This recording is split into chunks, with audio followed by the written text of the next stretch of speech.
At what point do we actually start to see God for God?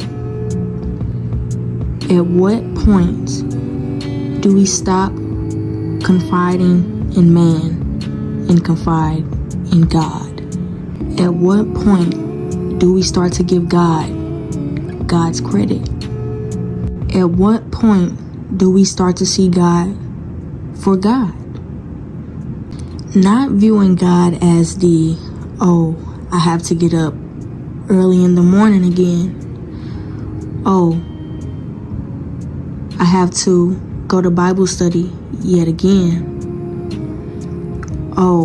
My mom keeps rambling on about this God. God. Pastor's going on and on and on about God. But God. At what point do we acknowledge God in our lives? So many times, God gets us through and out of situations, and we give the credit to ourselves. We give the credit to our parents. We give the credit to anybody else, anything else but God. But as soon as something goes wrong in life, as soon as there's a downfall, as soon as there's a hope, we give credit to the devil. See, us as humans, we'll give the credit to the devil when the bad things happen. But no one wants to stand up and give God his credit. There's been plenty of times where I felt like I would never make it through. Plenty of times I should have lost my life. Plenty of times I didn't think I was going to get through the thick of it. And I did. And 9 times out of 10, I did not give God his credit in that moment. I remember having my son. I remember being in the hospital in labor with my son. And the nurse coming in, barging in, turning me on my side, turning me on my left side, putting the oxygen on me.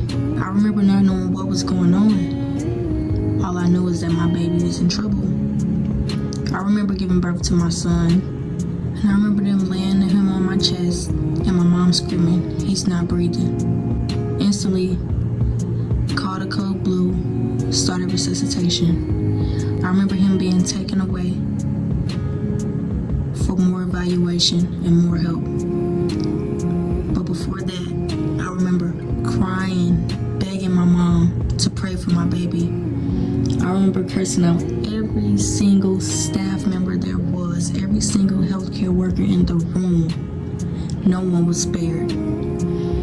I remember crying and screaming before I even built up the courage to pray to God myself. My mom told me to pray myself. I remember asking God to save my baby and to just take me. I remember begging God to just take me instead of taking my baby. I remember my mom praying. She shouted, she prayed so loud, I'm sure they heard her at the nurse's station.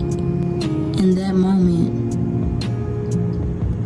I cried and I prayed to God and I asked God to take me instead. I no longer feared death for myself. God gives us things and God allows things. God takes away things. God allows what God allows. We are on God's time, not ours. Nothing we do in this world will ever outweigh anything God can do for us in this world. Nothing, never will. I remember my baby pulled through, and I remember thinking that was nothing but God. But then I remember drifting away from that realization, and I remember falling off track with giving the credit to God. I remember giving man credit over God. I say all of this to say that I have come to the realization that I need to get closer to God. I am literally yearning for a better relationship with God. want to reciprocate everything. God has blessed me beyond compare. I want to give God love back. I want to get more into the Bible. I want to get more into, I just want to get deeper in it with God, and I respect and love anyone that joins me on that journey. And for those that feel differently about it, I will respect your decision to leave. But I reached a point to where I want better for myself, and I want better for my child, and I want better for my spirit, because I've seen death up close, and I know that none of us live forever. So when I do go, I want to go closer to God and with a better relationship. And I want to go having a better relationship with God, because at some point I will no longer fear death because of my relationship with God.